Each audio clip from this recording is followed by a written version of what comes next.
Shane Graham with Richard Hill after the Bath game. 3-1 the final result. Your team seemed to dominate possession and got 2 early goals. Was that the perfect start for your team? Yeah, it is. It was a good start, and I think it's a good start that the start that we've been threatening over the last few weeks. And I'd even go back to Saturday's game, that we scored an early goal Saturday that was disallowed for some unknown reason, and perhaps then who knows what could have happened Saturday. But going on to tonight, it's a perfect start, and you know, once you go in front and the opposition are playing catch up, it's always tough for them. Were you worried at all when they brought it back to 2-1? Of course you are, because you've only got to make one mistake, and you know it's 2-2, and the lads tend to get a little bit nervous because they have been in the lead, and then there's a possibility that they could get themselves back into the game. But we had the perfect reply to them and going and scoring the third. Like you say, after the third goal, you went into half-time 3-1 up. Your team seems to come out a bit more defensive in the second half. Not at all.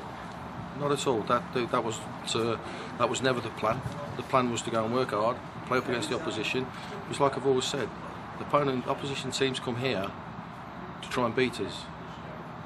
They're losing the game 3-1. They've got nothing to lose. They can't lose the game twice, so they might as well have a go. And that's what they did do. So it wasn't the fact of being defensive. It was the fact that we then had to. There was a different type of game. We lost McAllister in the first half. Who was a big threat to them. They couldn't handle him.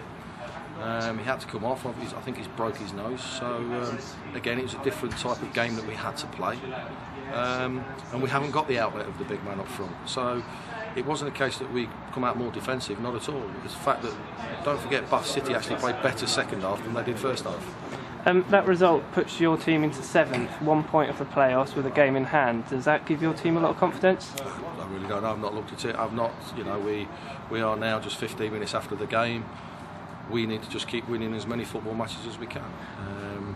So you know, it's nice to know that. I've just said to the reporter in there that when I took over at the club, we had 7 points from 7 games. I've now had 7 games and we've got 13 points. So you'd like to think that we're going in the right direction. Okay, that's brilliant, Richard, and congratulations today. Thanks, Jamie.